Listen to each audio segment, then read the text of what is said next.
Lomare altine sappo e jiɗiɗaɓre lewru jeegobru lattake ɗiɗaɓre julde layhaji en ɗon ha lamorde Riyad City nder arrondissement Tataba Berniwol Douala ha ɗuɗɓe notake yonandu laamiɗo fattude nde ɗo rewɓe e worɓe bandiraɓe e leñol ngam warugo waɗa siyasa julde layha be maɓɓe e bo kadi o seyoda be maɓɓe ha heɓuki mako ɓoggol médaillewol ha nogasre lewru meɗo be hoorejo leddi Cameroun président Paul Biya ɓe fuɗɗiri be hokkutugo sahuji defte alquran ha ɓikkon taweteɓe ha fattude ndeɗo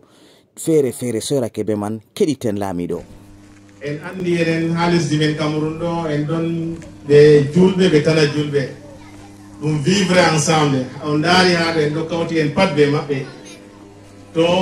en ɗon hande ɗo ha keɓen seyongo coyɗen julde ɗo ɓe ceedo be meɗen photoji giya toon ɗo photoji Paul Biya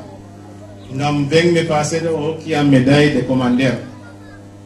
kanjum hande ɗo mi wari ha mi remercia mo mi seyo be moɗon en cutenamo dede ko o wallata en ha lesdi men Cameroun ɗo na julɓe feere mum julɓe ɓe tana julɓe fo Allah joƴin Paul Biya jam. Siyasaji fina tawa eɗi jamanuru tokkiti ha ɗo.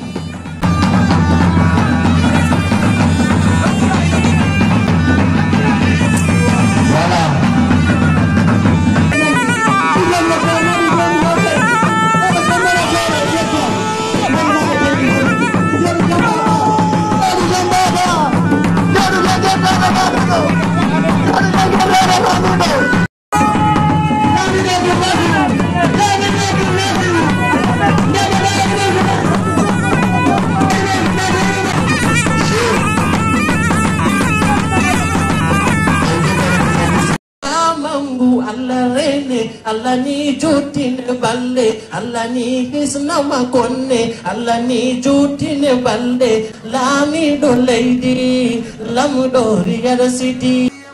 non tokkiti be hokkitiki laamiɗo kadoji ɗi leñol mako ɓaditinaɓe mako rewɓe mako ɓikkoye mako derɗiraɓe mako hokkimo ha ɗo be seyoji ɗiɗo ɓe fuu maɓɓe yalɗirɓe ha ɗo ni Riyad City en gari en kofni laamiɗo meɗen Abdoul Nasir en kofni mo haala julde layhaji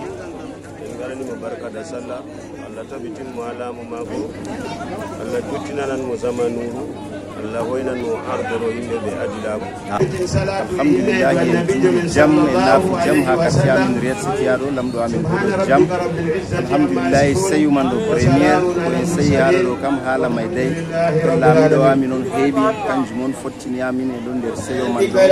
en hawtiɗo julde kadi kanjum on laamiɗo amin esi nagga en mbaala en kuule en kanjum on heeɓi yimɓe pat au moins o wi o wara oɓe metta ensemble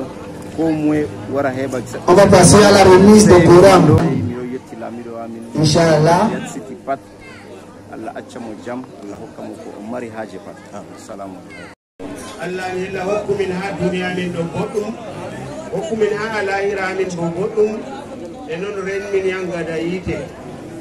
Allah moƴƴinan min duniya amin Allah moƴƴinan min fiiji amin. O waɗugo do'a ɓe timmini kadi be waɗugo photoji ɗi famille luten wi Allah komo hayru jamu e juutal balle barka da sallam.